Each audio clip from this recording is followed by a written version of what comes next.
Hey guys, and welcome to another Outward video. I'm Skooma, and today we are going to be taking a look at a special build designed with new players in mind. This does not mean that it is weak by any means, but it isn't really meant for endgame content in any way. Instead, it's focused on teaching firsthand the various mechanics of combat and gameplay through versatility and of course fun. This build will certainly get you through your first playthrough with many interesting stories to tell, but it serves mainly as a hands-on learning experience to familiarize yourself with the ins and outs of combat, your menu, skills, and hotkeys.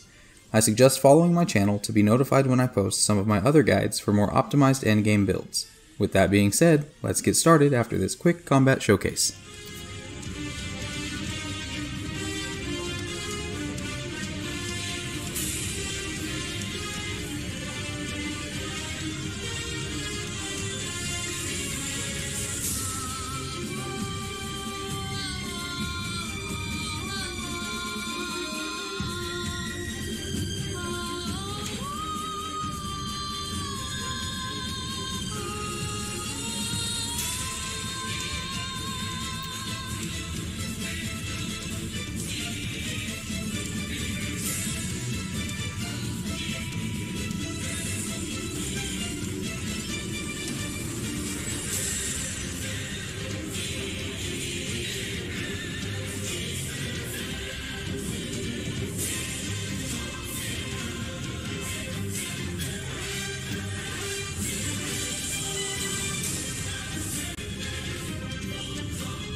Step 1. Acquire a flintlock pistol and combine it with crystal powder, palladium scrap, and an obsidian shard to make an obsidian pistol. All of these ingredients can have the chance to be purchased from the Sorborian trader near the front gates of Cierzo with a bit of luck and patience. The palladium scrap can be received by scrapping the palladium spikes that can be purchased here. Step 2. Acquire 4 scaled leather and 2 predator bones. Once again, the leather can be purchased from the same trader, but the predator bones will require a bit of hyena hunting. Use these to combine with basic clothing and boots, and you will receive scaled leather attire. This is excellent starting gear that comes with physical damage bonuses and extra pockets. It can last you your entire playthrough if you want it to. Step 3.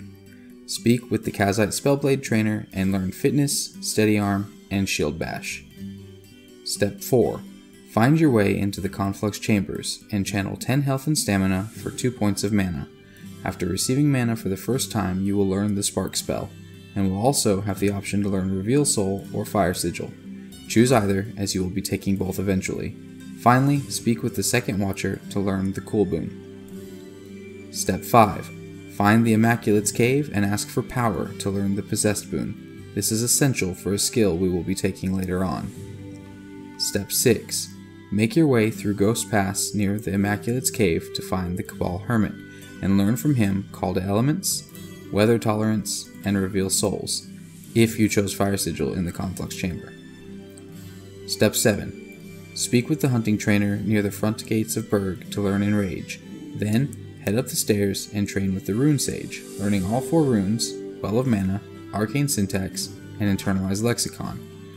Finally, head next door into the Blue Chamber and pay Cyril to teach you the Mist Boon. Step 8. Make your way across the desert to Levant and speak with the Mercenary trainer to learn everything except for shield infusion. Then, find Smooth the Tailor and pay him to teach you the Warm Boon. Next, head to the slums and learn Pressure Plate Training, Sweep Kick, and if you really want, both dagger skills from Styx. Finally, head up the stairs and give Pigeon Eye 200 total silver to unlock the black market and secret stash that will always have a single cannon pistol inside. Step 9. Find Raiden in Monsoon and pay him 50 silver to teach you the Bless Boon.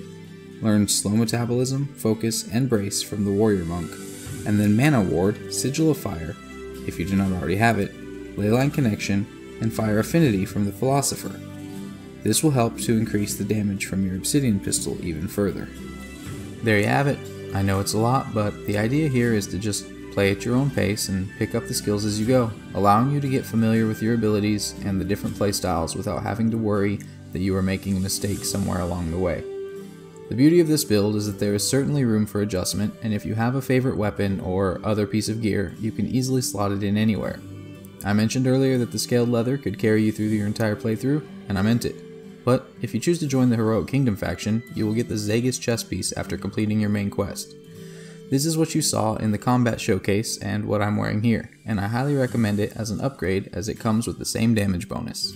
Also, you will see that I am using the SAR shield. This can be acquired in your first playthrough pretty early if you are willing to make the effort. I show you how to get a SAR stone in my previous video featuring the more in-depth walkthrough of this build. You need only take it, a palladium scrap, and a piece of hackmanite to the Dark Ziggurat in the marsh and defeat the Plague Doctor to have him craft it for you. The SAR shield is nice because it's indestructible and has the highest impact and damage for shield charge, but any shield will work.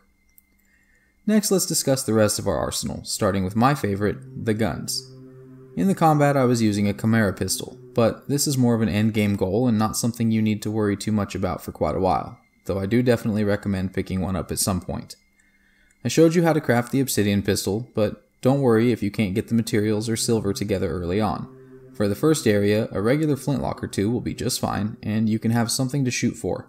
Pun intended. Once you get to the desert, the gunsmith in Levant will sell cannon pistols, but they are expensive. This is why I showed you how to donate silver to Pigeon Eye in the slums to gain access to the hidden weapons cache. You get a guaranteed cannon pistol, and the rest of the loot nearly gets you a full return on your investment if you sell it all. The cannon pistol has excellent synergy with Shatter Bullet and the dagger skill Opportunist Stab. When loaded with the Shatter Bullet, the cannon pistol will inflict both pain and confusion, while also dealing massive impact and knocking most things to the ground. Opportunist Stab will deal 4 times the damage if an enemy is inflicted with both of these. Side note, your Sweep Kick also has a 100% chance to knock down your target if they are inflicted with confusion. For daggers, there are really only 2 choices. Craft yourself a Manticore dagger, which also will inflict extreme poison and benefits more from your armor's damage bonus, or find the Red Lady's dagger, which deals fire damage and benefits from your fire affinity and immolate spell. Speaking of spells, we got 'em! During the combat showcase, you saw me using a lot of rune magic, specifically Runic Trap. I like to use this skill as more of a melee AoE attack than a trap. I use traps for traps. With this tactic, you can precast the first half of your runic spell, and then just hide behind your shield regenerating mana while you wait for the opportunity to strike. If for whatever reason you miss a block or get too overwhelmed by enemies, you have access to runic protection to prevent you from getting one-shot, and both of the healing spells in the game through Runic Healing and Blood Bullet. Combine these with the Leyline Connection passive from Philosopher, and you shouldn't have to worry about carrying around too many health and mana potions, freeing up valuable space in your bag. And that about does it. There are many other skills and combinations that I didn't cover, but I think you should experiment with it yourself and find what works best for you. I'd love to see what you guys come up with and what variations and setups you all choose, so please leave a comment below if you end up making this build and share it with me. If you found this at all helpful, please also like, follow, and subscribe, or whatever it is I'm supposed to say at the end of these, and I'll see you next time. Peace!